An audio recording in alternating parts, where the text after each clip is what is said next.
This is the Bournemouth press that almost won them the game at Stamford Bridge.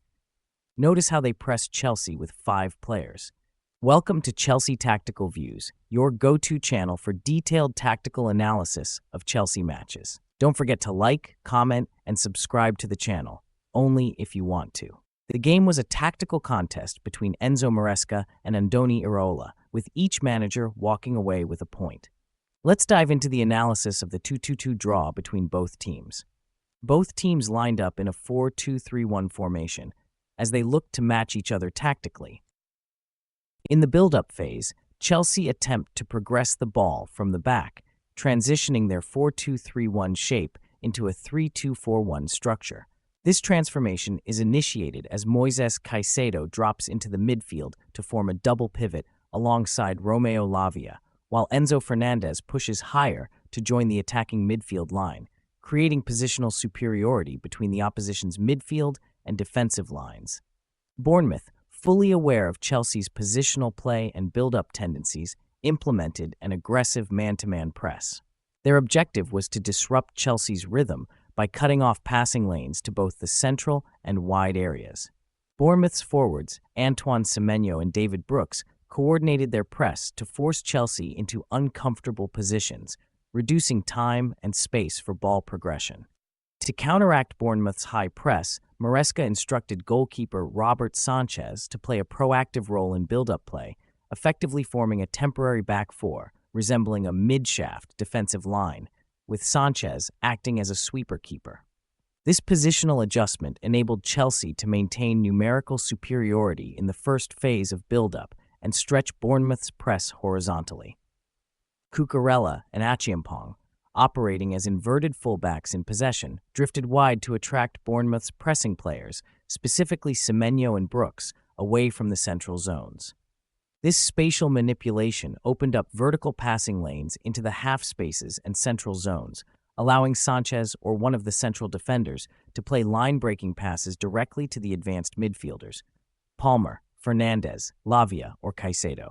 When Bournemouth's press shifted to the center to block these vertical options, Lavia intelligently dropped deeper between the center backs, creating a numerical overload and a progressive passing option.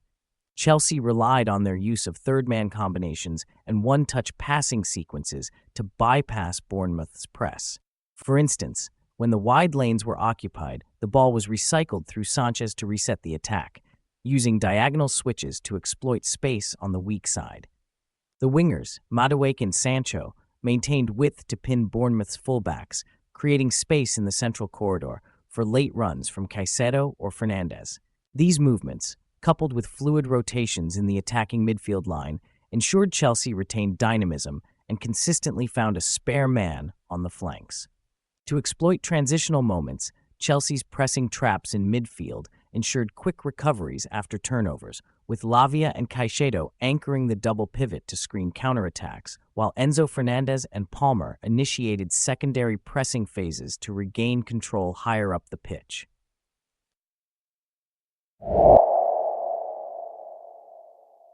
When Bournemouth were in possession, they utilized a deliberate build-up from the back, but with a distinct tactical approach compared to Chelsea.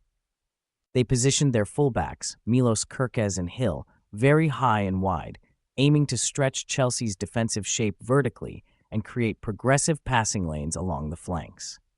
This structure effectively created a 2-4-3-1 shape in possession, with their center backs, Huijsen and Zabarni, forming the first line of build-up, supported by Cook dropping between them to act as a single pivot.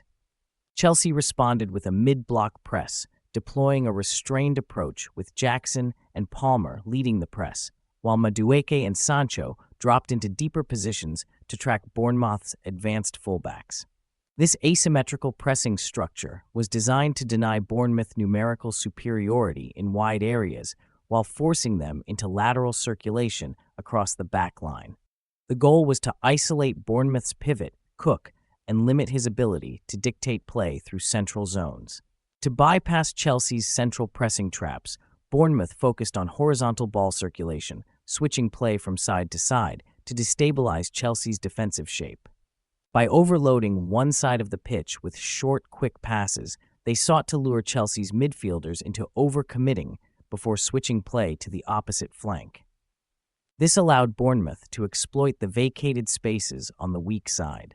Occasionally, these shifts in play created opportunities to find Cook or Adams in the half spaces, where they could progress the ball through central channels. However, when the intensity of Chelsea's press increased, Bournemouth's centre-backs, Huijsen and Zabarni, resorted to playing vertical long balls toward their striker as a last-ditch effort to bypass the press entirely. This was a clear attempt to exploit the aerial presence of their forward and create second ball opportunities. While this direct approach occasionally relieved pressure, it was largely ineffective, as Chelsea's compact defensive structure and second ball recovery neutralized most of these attempts. To adapt, Bournemouth occasionally dropped Cook into the back line, temporarily creating a back three, which added an extra passing option and facilitated progressive ball movement. This adjustment helped Bournemouth reset their shape when under heavy pressure. Additionally, Kerkez and Hill, operating as advanced full-backs, provided width, while Semenyo and Brooks drifted into inverted winger roles, occupying the half spaces to link play and create central overloads. Bournemouth's positional rotations were another notable feature of their build-up. Cook and Adams alternated between acting as the deep-lying playmaker and making forward runs into the attacking third, adding unpredictability to their move. This rotation aimed to disrupt Chelsea's man-oriented press by dragging midfield markers out of position, creating passing lanes into the final third. Despite these tactical adjustments, Chelsea's counter-pressing efficiency ensured Bournemouth rarely found sustained success in exploiting central areas. Lavia and Caicedo's ability to cut off passing lanes and screen the back line proved crucial in forcing Bournemouth into less effective wide areas. Chelsea's attack stemmed from a combination of direct build-up play and quick counterattacks, often initiated by key players like Palmer, Jackson, and Enzo Fernandez. A typical sequence began with ball recoveries in midfield or the defensive third, such as when Jackson regained possession and immediately sought to find Palmer in an advanced position. Palmer's ability to exploit space and drive at the Bournemouth defense was central to Chelsea's attacking strategy. Jackson's positional awareness and ability to drop deeper into midfield were particularly vital in the first half. His movement not only disrupted Bournemouth's defensive structure, but also allowed him to serve as a pivotal link between Chelsea's midfield and attack. His vision and quality in transition were evident in the build-up to Chelsea's opening goal, where he won possession and quickly found Palmer with a line-breaking pass. However, Jackson's finishing left much to be desired, as he missed several key opportunities to extend Chelsea's lead. Palmer, often man-marked by Bournemouth's midfielders Cook or Adams, showcased his intelligence and positional versatility by drifting toward the wings. This movement allowed him to evade tight marking, receive passes in space, and operate as a free man in advanced positions.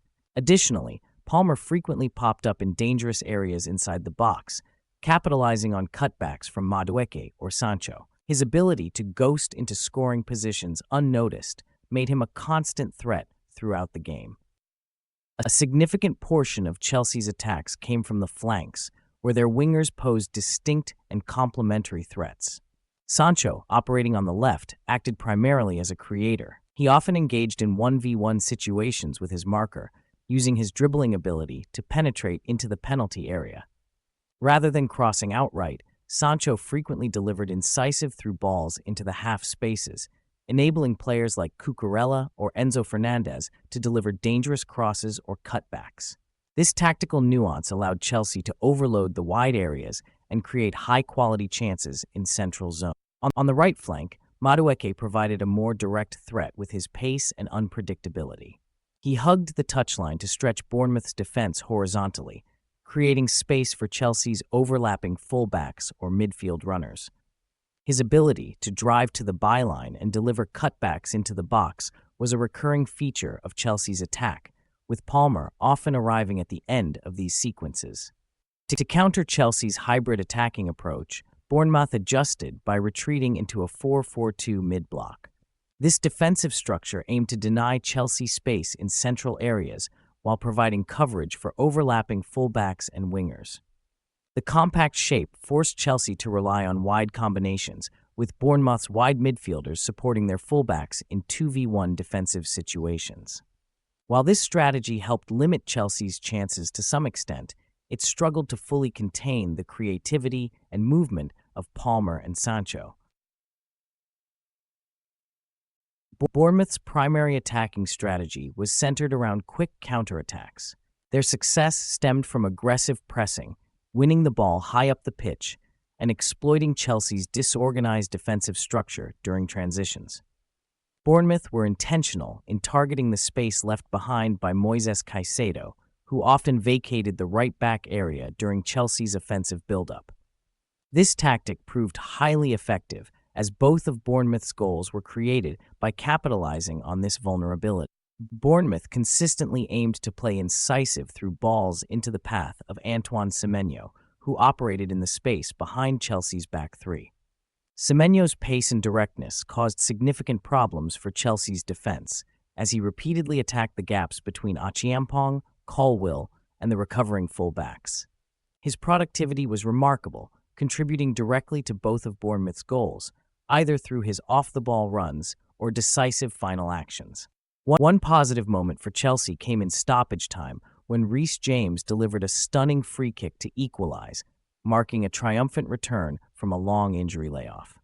The precision and power of his strike underscored his value to the team and provided a morale boost despite the disappointing overall performance. Currently, Chelsea sit in 5th place on the Premier League table, but are in the midst of a poor run, having failed to win any of their last 5 league matches. With this form, game management and tactical adjustments from Enzo Maresca are crucial to turning the season around. Chelsea's inability to control defensive transitions and capitalize on scoring opportunities remains a key concern. That's all for now. See you in the next video, where we'll break down more tactical insights and discuss Chelsea's ongoing challenges. Don't forget to like, comment, and subscribe